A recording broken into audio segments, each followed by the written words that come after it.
My lovely learners, let me begin with a truth that every English learner feels deep inside. Phrasal verbs can be confusing, frustrating, and sometimes even make you want to give up. You see a phrase like break up or put off, and you think, why can't English just say what it means? I understand you because almost every learner, even the best, has felt the same way. But here's something wonderful. These little phrases that seem so tricky are actually the keys to sounding truly natural and fluent in English. Once you master them, you'll stop sounding like a textbook and start sounding like a real, confident communicator. When I first began teaching English, I noticed that most learners didn't struggle with grammar or vocabulary. They struggled with understanding how native speakers actually speak. Why? Because native speakers love using phrasal verbs. It's how they express emotion, flow, and connection.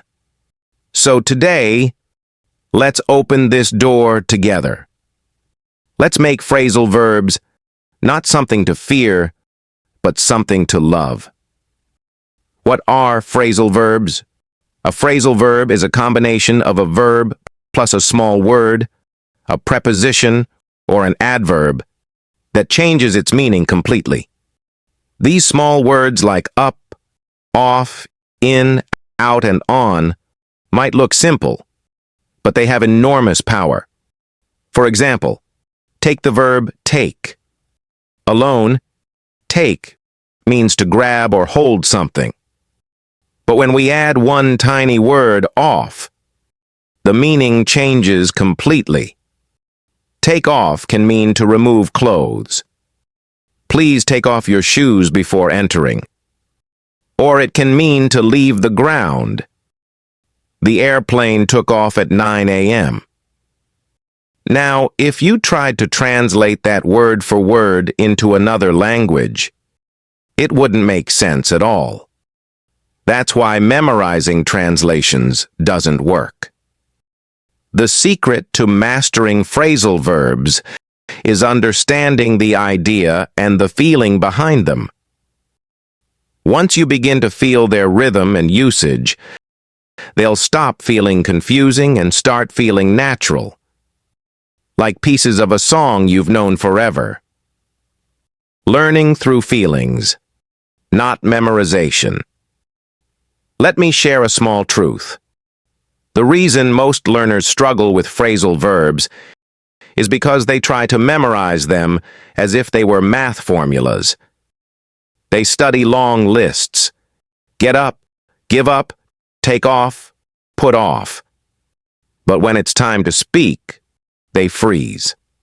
Why? Because language isn't a list. It's a feeling, a rhythm, a memory of moments. One of my students, Lily, learned this lesson in the most unforgettable way. She once went to a job interview, and the interviewer handed her a form and said, "Could you fill out this form, please?" Lily froze. She knew fill meant to make full, but fill out. What did that mean?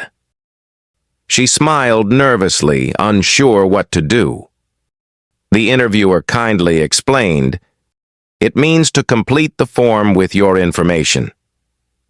That day, Lily realized how English truly works, not through rules, but through use, through context, through real life.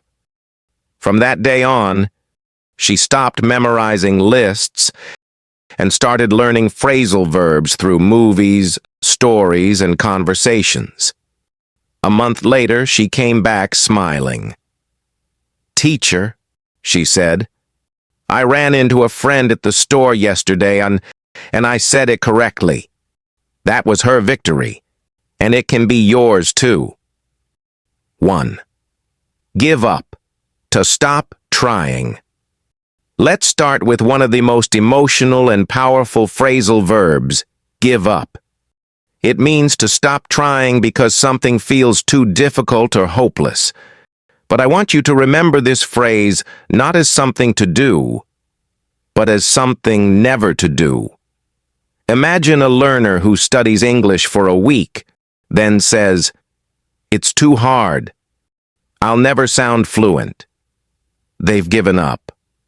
But imagine another learner who keeps going, who practices a few minutes every day, listens to English songs, and repeats movie lines even when it's hard. That learner doesn't give up, and one day they speak with confidence. Here are a few ways to use it naturally. I won't give up learning English no matter how hard it gets. My friend gave up on his dream of becoming a singer, but I encouraged him to try again. Never give up when success is only one step away.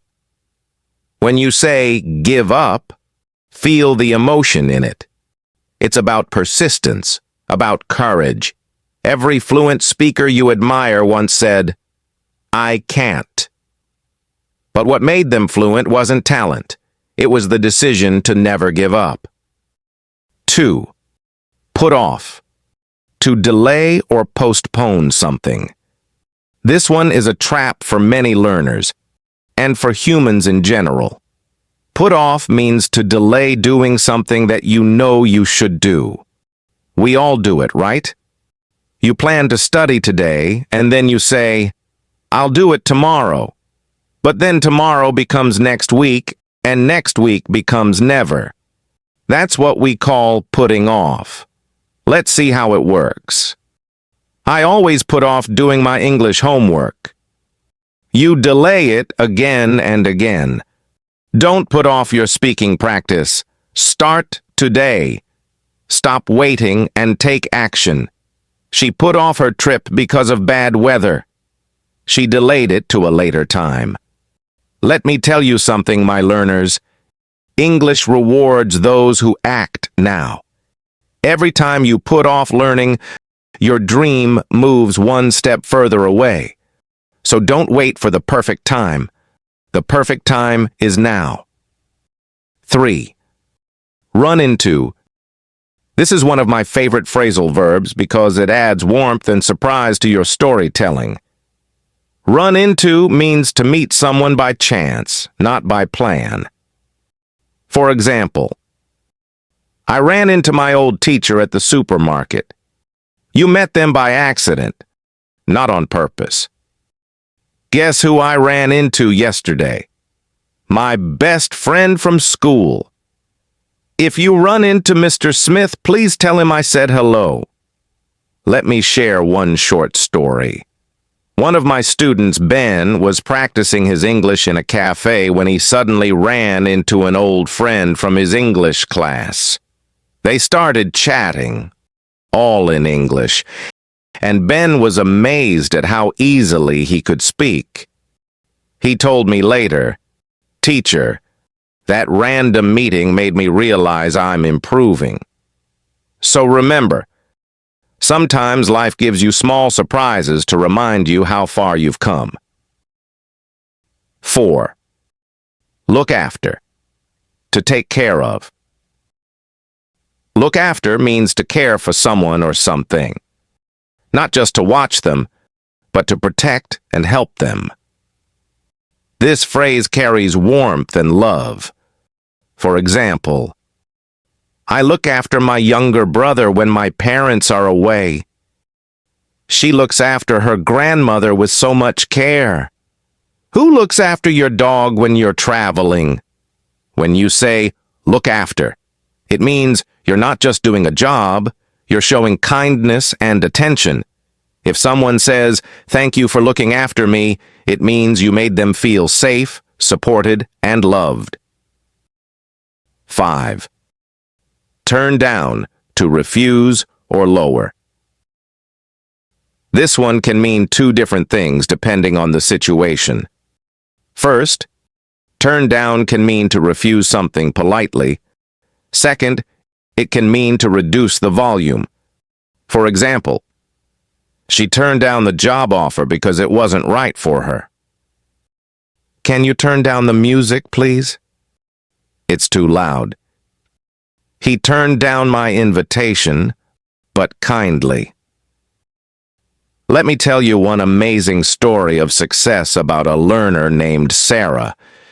She got her first job offer abroad, but it didn't feel right. She turned it down, politely in English.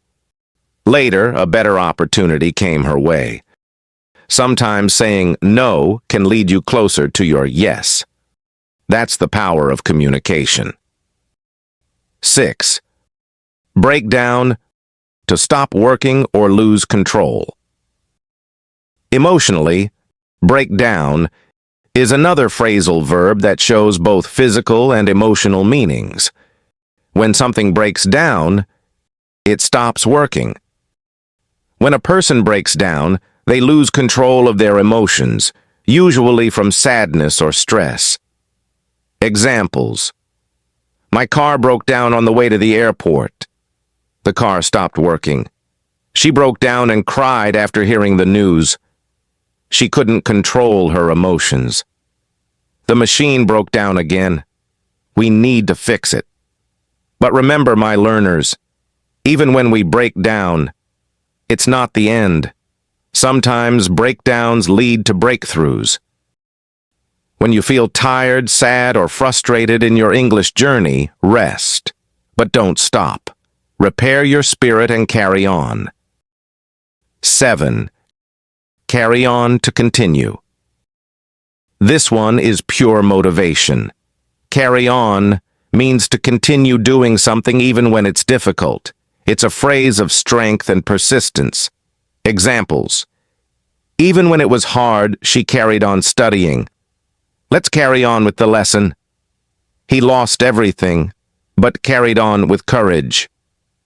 When you say carry on, you tell yourself not to quit, not to lose hope.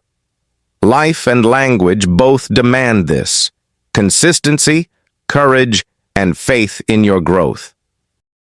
Your journey with phrasal verbs. My lovely learners, phrasal verbs are not your enemies. They are your bridges to fluency, your steps toward natural, confident English. Every time you learn one and use it, you're becoming the kind of speaker who connects with people effortlessly. So don't give up, don't put off your learning, and carry on, even when it feels hard. Remember, every mistake you make is not failure. It's proof that you're learning. And one day you'll look back and smile, realizing that these confusing little verbs were the tools that made you fluent, expressive, and unstoppable.